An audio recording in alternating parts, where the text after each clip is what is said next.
With the revamped trials coming out tomorrow alongside a brand new weapon and a reprised weapon with the new perk pool, I wanted to take a look at them and see if any of them are worth it for PvE. I know they're making it a lot easier for players to just get stuff in trials now. So with that being the case, it might be worth it for PvE players to go in and try to get some of these weapons. So starting right off, we're going to have the Keen Thistle. So this is going to be a solar aggressive frame sniper, so just a super slow, hard-hitting sniper. And as you see, just right off the bat, there are a ton of good PvP perks. So if you are a PvP sniper, you probably want to be looking out for this one. I mean, you have closing time, lone wolf, snapshot, opening shot.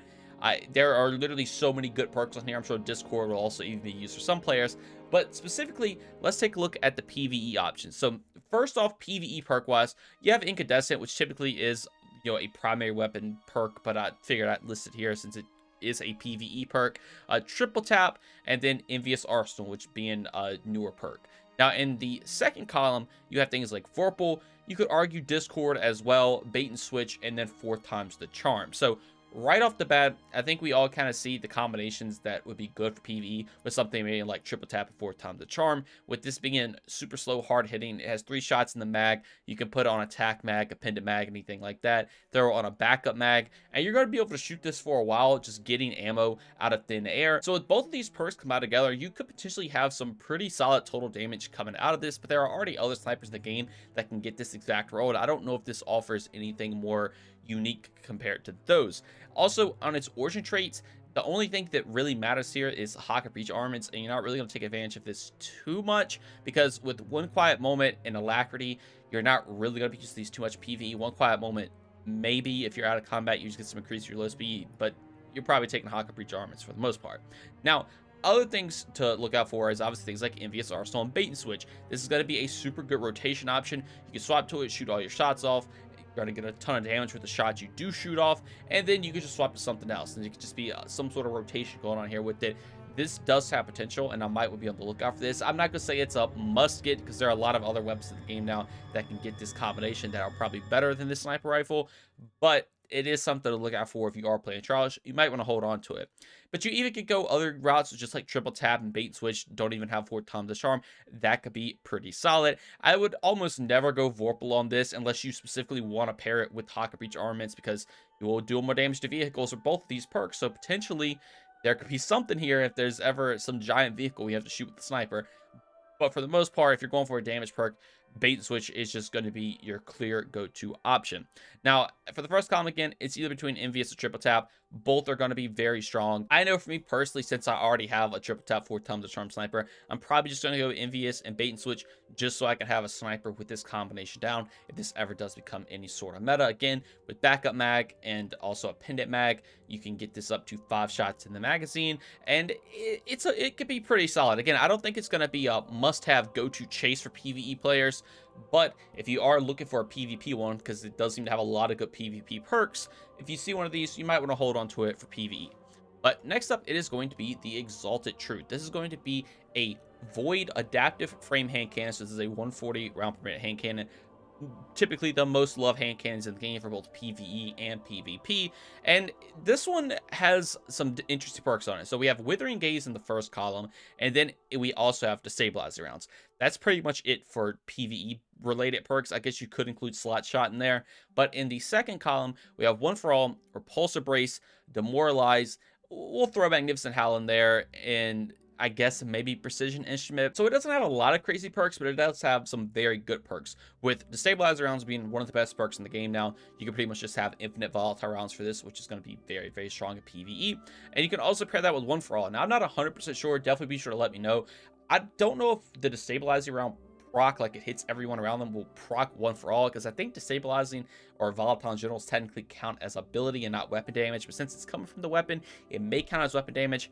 Not exactly sure how the coding is working on that end, but if that can proc One for All, and even if it can't, One for All is still a great option. You're going to be able to have a great clear weapon with this Trials weapon here. I mean, Destabilizer rounds, permanent volatile, One for All, one of the highest damage boosts in the game. It's extremely easy to proc. This is going to be a very solid combination.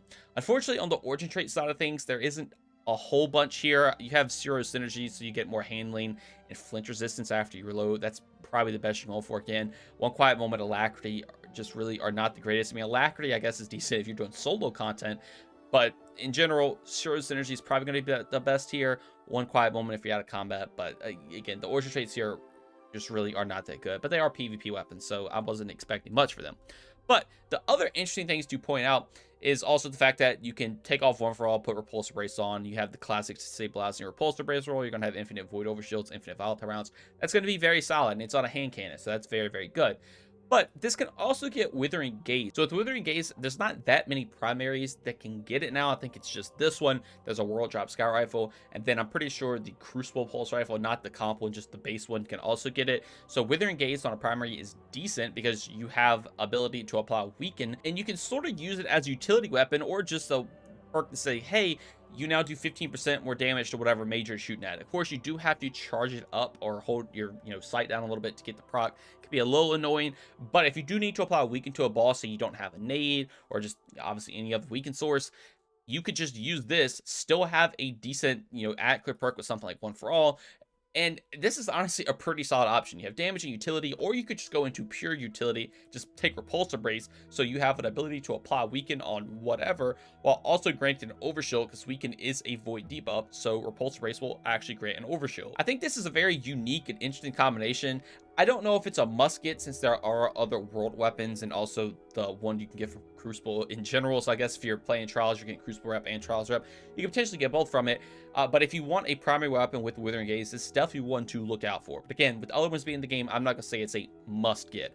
However, if you need a good Repulsor Brace hand cannon, or excuse me, Stabilizing Rounds hand cannon, this is going to be very solid. If you want to go for Overshields, that's going to be very good. If you want to go for pure damage, that's also going to be very, very strong here. Even if you want to pair something like Magnificent Howl and Slot Shot, you could even do some fun combinations with that. I definitely would not recommend it. But with the Stabilizing One for All, this is going to be a very, very solid hand cannon if you don't have a good Void hand cannon, especially for this season. But now, once again, for this, there are a ton of good PvP perks here. This seems like it's going to be one of the best hand cannons in PvP, just straight up looking at its perk pool. Kind of the same for the sniper rifle as well. But I do want to point out that they are making it a lot easier to get Adepts now. So I just use the normal version of these because I imagine if you're playing PvE, this is probably what you're going for. But there are going to be plenty of ways now, or at least an easier way to get Adepts, because you don't have to go flawless anymore. So if you're looking for any Adept version of these, that is totally cool. I don't think the Adepts are going to change the weapon too much on either of them, really. I think one thing to point out with a sniper is that if you do take an Adept ammo mod right here, you can actually just end up taking Tac Mag to get 5. Typically on the normal one, you would just have to take a Pendant Mag or Extended Mag, but with the Adept Mag, you could take Tac Mag and get 5 still. So that's pretty much the only, I guess, thing to point out when it comes to just the Adepts. Plus, if you do enhance them, or masterwork them, I should say, you do get extra stats. So the Adepts are nice. I just don't think they're going to be anything too crazy to farm for PvE. For PvP, obviously, they're going to be very good, though. But for both of the weapons in general, they both have solid perks. I don't think either of these are going to be must-gets unless you just absolutely don't have, a triple tap, 4 times the charm, or something like that on the sniper. Again, Envious Bait and Switch is one I will look out for. And then also to Stabilize One for All, or the Withering Gaze is also one I would look out for. I think I would particularly farm these for PvP, and then if you get these PvE rolls, I would hold on to them. I don't know if I would go in there specifically to farm any of these PvP. We'll kind of just have to wait and see how the meta is going to, I guess, pan out with these specific weapons. But just looking at them before they're even out, they're good. I just don't think they're anything that's crazy must-haves unless you just absolutely don't have anything currently. But anyway, that's going to do it all for these weapons. Let me know what you all are excited for in the comments below, be it either for PvE or PvP. I'm probably going to farm for some of these PvP weapons, if I'm being completely honest, because they seem very good. I definitely keep my eye out for some of these PvE rolls as well. But anyway, that's going to do it all for me. Good luck on farming for all of these. I want to thank y'all so much for watching, and I hope y'all have a great day. Peace.